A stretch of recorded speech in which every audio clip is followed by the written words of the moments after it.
ಮಾಲೆ ಧರಿಸಿ ಬಂದವರನ್ನ ಕಾಲೇಜಿನಿಂದ ಹೊರಹಾಕಿದ ಪ್ರಿನ್ಸಿಪಾಲ್. ಚಿಕ್ಕಮಗಳೂರಿನಲ್ಲಿ ಹಿಂದೂ ಮುಖಂಡರಿಂದ ತರಾಟೆ. ಅಯ್ಯಪ್ಪ ಸ್ವಾಮಿ ಮಾಲೆ ಧರಿಸಿ ಬಂದ ಇಬ್ಬರು ವಿದ್ಯಾರ್ಥಿಗಳು ಕಾಲೇಜಿನಿಂದ ಹೊರಗೆ ಕಳುಹಿಸಿದ ಪ್ರಿನ್ಸಿಪಾಲ್. ಕಾಲೇಜಿನ ಪ್ರಿನ್ಸಿಪಾಲ್ ವಿರುದ್ಧ ಈಗ ಆಕ್ರೋಶ ವ್ಯಕ್ತವಾಗಿದೆ. ಮಾಲೆ ಧರಿಸಿ ಬಂದವರನ್ನ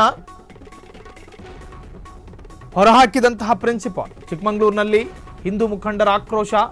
ಅಯ್ಯಪ್ಪ ಸ್ವಾಮಿ ಮಾಲೆ ಧರಿಸಿ ಬಂದ ಇಬ್ಬರು ವಿದ್ಯಾರ್ಥಿಗಳು ಕಾಲೇಜಿನಿಂದ ಹೊರಗೆ ಕಳುಹಿಸಿದ ಪ್ರಿನ್ಸಿಪಾಲ್. ಕಾಲೇಜಿನ ಸಮವಸ್ತ್ರದ ಜೊತೆ ಇಬ್ಬರು ಕಪ್ಪು ವಸ್ತ್ರ ಧರಿಸಿದ್ದರಂತೆ. ಮಾಲೆ ತೆಗೆದು ಬನ್ನಿ ಎಂದು ವಿದ್ಯಾರ್ಥಿಗಳನ್ನು ಆಡಳಿತ ಮಂಡಳಿ ಹೊರಗೆ ನಿಲ್ಲಿಸಿದೆ.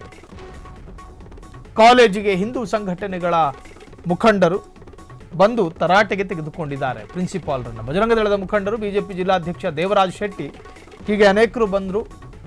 ಯುವ ಮೋರ್ಚಾ ಅಧ್ಯಕ್ಷ ಸಂತೋಷ್ ಕೂಡ ಭೇಟಿ ನೀಡಿ ತರಾಟೆಗೆ ತೆಗೆದುಕೊಂಡ್ರು ಆಡಳಿತ ಮಂಡಳಿಯನ್ನು. ಕಾಲೇಜು ಆಡಳಿತ ಮಂಡಳಿಯನ್ನು ತರಾಟೆಗೆ ತೆಗೆದುಕೊಂಡಿದ್ದಾರೆ. ಬಿಜೆಪಿಯ ಯುವ ಮೋರ್ಚಾ ಅಧ್ಯಕ್ಷ ಸಂತೋಷ್ ಕೂಡ ಬಂದಿದ್ರು. ಬುರ್ಕಾ ಹಾಕಿಕೊಂಡು ಬರ್ತಾರಲ್ಲ, ಆವಾಗ ಸುಮ್ಮನಿರುತ್ತೀರಿ, ಮಾಲೆ ಹಾಕ್ಕೊಂಡು ಬಂದರೆ ಸಮಸ್ಯೆಗಳಾಗ್ತವೆ, ಈಗ ಏಕೆ ಸಮಸ್ಯೆ ಮಾಡುತ್ತಿದ್ದೀರಾ ಎಂದು ಪ್ರಶ್ನೆ ಮಾಡಿದ್ದಾರೆ. ಈ ವರ್ಷದಿಂದ ಮಾಲೆ ಹಾಕಿ ಬರುವಂತಿಲ್ಲ ಎಂದು ಆದೇಶಿಸಲಾಗಿದೆ. ಆಡಳಿತ ಮಂಡಳಿ ಹೇಳಿದ್ರು ಅದು ಸರ್ಕಾರದ ವಿಚಾರ. ಮಾಲೆ ಧರಿಸಿಕೊಂಡು ಬಂದ ವಿದ್ಯಾರ್ಥಿಗಳನ್ನ ಅಲ್ಲಿನ ಪ್ರಿನ್ಸಿಪಾಲ್ ಒಳ ಪ್ರವೇಶ ಮಾಡದೆ ಹೊರಗೆ ಹಾಕಿದ್ದಾರೆ ಅಂತ ಹೇಳಿ ಅಲ್ಲೊಂದಷ್ಟು ಹಿಂದೂ ಸಂಘಟನೆಗಳ ನಾಯಕರು ಆ ಪ್ರಿನ್ಸಿಪಾಲ್ ವಿರುದ್ಧ ತರಾಟೆಗೆ ತೆಗೆದುಕೊಂಡರು. ಒಂದು ಧರ್ಮದ ಧಾರ್ಮಿಕತೆಗೆ ಗೌರವ ಕೊಡದೆ ಇರುವುದು ಅದು ನಿಜಕ್ಕೂ ಕೂಡ ಅತ್ಯಂತ ಕೆಳಮಟ್ಟದ ಮನಸ್ಥಿತಿ. ಆಯಾಯ ಧಾರ್ಮಿಕ ಭಾವನೆಗಳಿಗೆ ಬೆಲೆ ಕೊಡೋದು ದೊಡ್ಡತನ. ಈ ತರಹ ಕೆಲಸ ಮಾಡೋದು ದಡ್ಡತನ. ಪ್ರಿನ್ಸಿಪಾಲ್ ಆಗಿದ್ದೀರಿ, ಸಮಾಜದ ಏರಿಳಿತಗಳ ಬಗ್ಗೆ ನಿಮಗೆ ಮಾಹಿತಿಗಳಿರ್ತಾವೆ.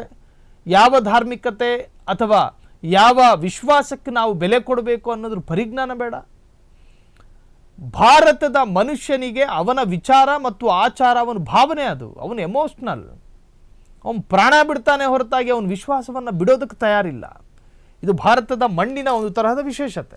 ಹಾಗಾಗಿ ಇಲ್ಲಿ ಅವನವನ ಸಂಪ್ರದಾಯ ಅವನವನಿಗೆ ಶ್ರೇಷ್ಠ, ಅವನವನ ಆಚಾರ, ಅವರವರ ಧಾರ್ಮಿಕತೆ, ಅವರವರ ನಂಬಿಕೆ ಅವರವರಿಗೆ ಶ್ರೇಷ್ಠ. ಅಯ್ಯಪ್ಪ ಮಾಲೆ ಧರಿಸುವುದು ಆತನ ಹಕ್ಕು ಮತ್ತು ಆತನ ಧಾರ್ಮಿಕ. ಅದನ್ನು ಗೌರವಿಸುವುದು ಈ ಭಾಗದ ಪ್ರತಿಯೊಂದು ಕ್ಷೇತ್ರದ ಕರ್ತವ್ಯ. ಪ್ರಿನ್ಸಿಪಾಲ್ ಅದನ್ನು ಮರೆತು ಅವರನ್ನ ನಿರಾಕರಿಸಿದ್ರು. ಅದಕ್ಕೆ ಅಲ್ಲಿನ ಹಿಂದೂ ಮುಖಂಡರುಗಳು ಕೂಡ ಬಂದು ಪ್ರಿನ್ಸಿಪಾಲ್ರನ್ನು ತರಾಟೆಗೆ ತೆಗೆದುಕೊಂಡರು. ಅದಾದ ನಂತರ ಮಾತುಕತೆಯಿಂದ ಸಂಧಾನ ಆಗಿದೆ ಎಂದು ಹೇಳಲಾಗ್ತಾ ಇದೆ. ಆದರೆ ಅದರ ಬಗ್ಗೆ ಈವರೆಗೂ ಅಧಿಕೃತವಾದಂತಹ ಮಾಹಿತಿ ಲಭ್ಯವಿಲ್ಲ. ಕ್ಷಣ ಕ್ಷಣದ ಸುದ್ದಿಗಳಿಗಾಗಿ ಫ್ರೀಡಂ ಟಿವಿ ಸಬ್ಸ್ಕ್ರೈಬ್ ಮಾಡಿ, ಲೈಕ್ ಮಾಡಿ ಹಾಗೂ ಫಾಲೋ ಮಾಡಿ. ಹೊಸ ಸುದ್ದಿಗಳ ನೋಟಿಫಿಕೇಶನ್ಗಾಗಿ ಬೆಲ್ ಐಕಾನ್ ಮೇಲೆ ಕ್ಲಿಕ್ ಮಾಡಿ.